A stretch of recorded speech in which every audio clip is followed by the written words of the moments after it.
మాజీ ఎంపీ గల్లా జయదేవ్ మళ్లీ రాజకీయాల్లోకి రాబోతున్నారా? గత ప్రభుత్వం ఇబ్బందులు పెట్టిందని, రాజకీయాలు వ్యాపారాలు ఒకే సమయంలో చూసుకోలేకపోతున్నానంటని వెళ్లిపోయిన ఆయన రీఎంట్రీ ఇచ్చేందుకు ప్రయత్నిస్తున్నట్లు తెలిసింది. ఈ దిశగా ఇప్పటికే అడుగులు పడినట్లు సమాచారం. ఇక దీనిపై మరింత విశ్లేషణ మా మేనేజింగ్ డైరెక్టర్ రాజేంద్ర అందిస్తారు. గల్లా జయదేవ్ ఆయన మాజీ ఎంపీ, అలాగే ప్రముఖమైన వ్యాపారవేత్త. మళ్ళీ ఆయన రాజకీయాల్లోకి వస్తాడా? టీడీపీ పార్టీ తరఫున వచ్చే అవకాశం ఉంది అని ఆయన మాటల్లో అర్థమవుతోంది. ఆయన కుటుంబ చరిత్ర చూస్తే సుదీర్ఘమైన రాజకీయ ప్రయాణం ఆయన కుటుంబానిది.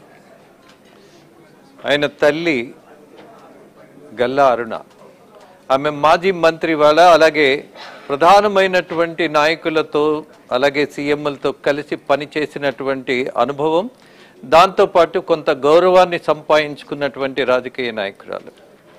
ఇక ఆమె భర్త గల్లా రామచంద్ర నాయుడు, ఆయన యుఎస్లో చాలా ప్రధానమైనటువంటి ఆదాయ వనరులను వదిలేసి కూడా పుట్టిన ఊరికి తిరిగి వచ్చినటువంటి మహానుభావుడు. ఆ నమ్మిన ఊరిని అలాగే అక్కడ ఉన్నటువంటి జనాన్ని కొంత ఉపాధి వైపు తీసుకెళ్ళాలి అన్నటువంటి నేపథ్యంలో అక్కడే ఆయన ఒక ఇండస్ట్రీని పెట్టడం. ఇవాళ ఆ ఇండస్ట్రీ వేలాది మందికి ఉపాధి కల్పించింది.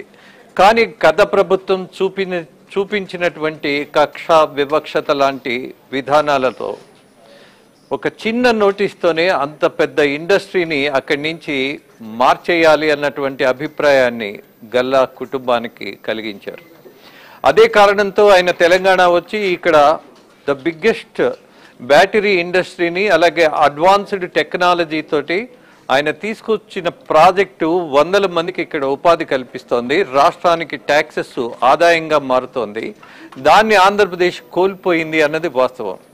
ఇవాళ మళ్ళీ ఆయన రాజకీయాల్లోకి రావాలని కోరుకోవటం, అసలు రాజకీయాన్ని వదిలేయాలన్నటువంటి ఆలోచన ఎందుకు వచ్చింది?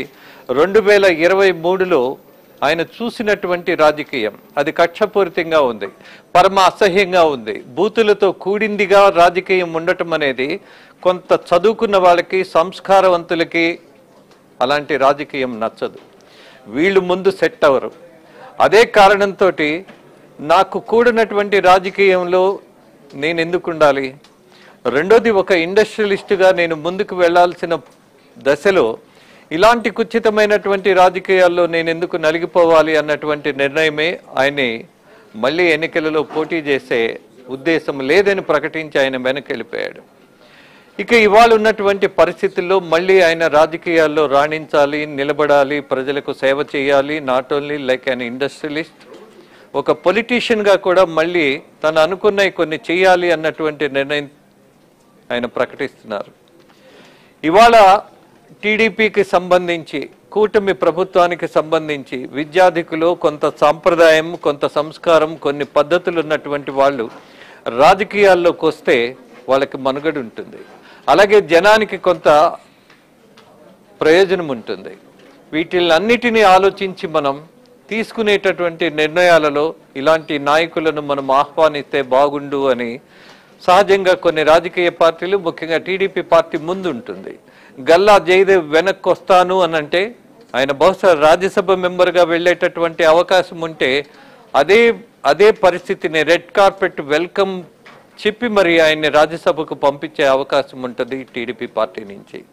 ఎనీహౌ, ఈ రాష్ట్రానికి ముఖ్యంగా ఆయన తాతగారు రాజగోపాల్ నాయుడు, ఆయన సుదీర్ఘమైనటువంటి గౌరవనీయమైన విలువైనటువంటి రాజకీయం చేసినటువంటి మహానేత. నిజానికి చంద్రబాబు నాయుడికి రాజకీయాల్లో ఓనమాలు దిద్దించింది ఆయనే, ఒక రకంగా గురుతుల్యుడు. కాంగ్రెస్ పార్టీలో చంద్రబాబు నాయుడు రావటానికే ఆయన మద్దతు చాలా ఉంది. అదొక్కటే కాదు, రాజకీయ నాయకుడిగా రాజగోపాల్ నాయుడు, ఆ తర్వాత ఆయన కుమార్తె గల్లా అరుణ, దాంతోపాటు గల్లా జయదేవ్ పార్లమెంటు మెంబర్గా ఆయన తీసుకున్నటువంటి నిర్ణయాలు కానీ, అలాగే గుంటూరు పట్టణానికి జరిగినటువంటి అభివృద్ధి కానీ, వాళ్ళు చేసినటువంటి కృషి కానీ ప్రజలు అభినందించారు. చిత్రంగా మరొక విషయం కూడా చెప్పుకోవచ్చు. అసలు గుంటూరు జిల్లాకు సంబంధించి ఎంపీగా వచ్చే వాళ్ళందరూ సంపన్నవంతులే వస్తారా? ఇవాళ పెమ్మసాని కానీ అలాగే గల్లా జయదేవ్ కానీ వీళ్ళకున్నటువంటి ఆర్థికమైనటువంటి బ్యాక్గ్రౌండ్ చూస్తే అనూహ్యం. వాళ్ళ సంపద కానీ, వాళ్ళకున్నటువంటి ఆర్థిక వనరులు కానీ, వాళ్ళకున్న ఇండస్ట్రీస్ కానీ, వాళ్ళ ఆదాయ మార్గాలు కానీ, వీళ్ళు ఎంపీలుగా రావటం అక్కడ జనానికి కొంత సేవ చేసేటటువంటి సొంత డబ్బుతో కూడా వాళ్ళు సేవ చేసే అవకాశం ఉండటం అదొక ప్లస్ పాయింట్గా రాజకీయాల్లో ఆ ప్రాంత వాసులకి ఒక భావనగా మిగలటం. చూద్దాం ఏం జరగబోతోందో. అలాగే గల్లా జయదేవ్ రీఎంట్రీ ఇస్తే ఆయన రాజ్యసభ మెంబర్కి వెళ్ళే అవకాశం ఉంది అన్నటువంటి విషయం అతి తొందరలోనే తేలబోతోంది.